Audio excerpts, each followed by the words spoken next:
Picture this. You're stressed, overwhelmed, with emotions swirling in your head. What if I told you that no emotion lasts longer than 90 seconds, unless you feed it?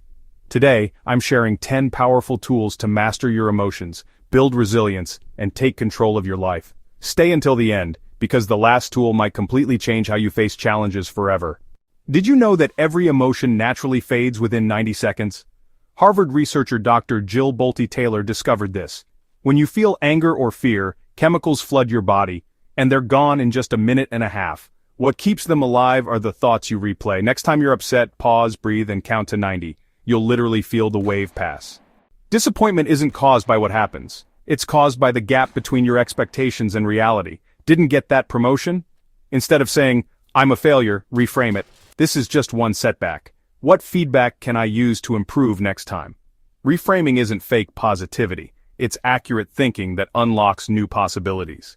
We all prepare first aid kits for physical injuries, but what about emotional wounds? An emotional first aid kit is a set of tools ready for moments of stress. Physical action, 10 jumping jacks. Sensory anchor, a calming scent. Mental mantra, I've overcome worse before. Social lifeline, texting a supportive friend. Build your kit when you're calm, so it's ready when you're not. Have you ever tried not thinking about something only to think about it more? That's rumination, mental quicksand. Here's the 5-3-1 technique. Name 5 things you see. Move to a new location. Do 3 minutes of a focused activity. Take one small, productive action. Instead of fighting your thoughts, you redirect them. We all think people notice our flaws more than they actually do. Cornell studies proved it. Students wearing embarrassing shirts thought everyone noticed, but almost no one did. Most people are too focused on themselves. That tiny mistake you made in a meeting, everyone else forgot it 5 minutes later. Free yourself from this imaginary spotlight. Instead of saying, "I can't handle this," say your own name. For example, "Alex can handle this."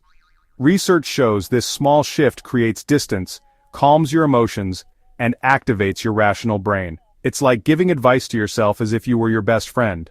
Positive thinking feels good, but it can reduce your motivation. The solution? Mental contrasting. First, imagine your goal clearly. Then, identify the obstacles. Finally, create if-then plans. For example, if I feel tired after work, then I'll do just 10 minutes of exercise. It's the difference between wishful thinking and strategic planning. What if stress didn't just make you survive, but made you stronger? That's anti-fragility, a concept by Nassim Taleb. Like muscles growing from exercise, your mind grows stronger from challenge. Train it with voluntary discomfort. Take cold showers. Try short fasting. Have tough conversations. The stress you embrace today builds the strength you'll need tomorrow. Admiral James Stockdale survived 7 years as a prisoner of war. How? With a paradox. Never lose faith that you'll prevail in the end, while confronting the brutal facts of your reality. Not blind optimism, not despair. It's the balance of hope and honesty that keeps you resilient in the darkest times. Don't bounce from crisis to crisis. Build a resilient system with 4 pillars: physiological, daily breathing techniques; cognitive, reframing and third-person self-talk; behavioral, the 90-second rule and mental contrasting; social, a supportive network of 3-5 people. When practiced daily, these become automatic in times of crisis. Resilience isn't about avoiding storms. It's about learning to dance in the rain.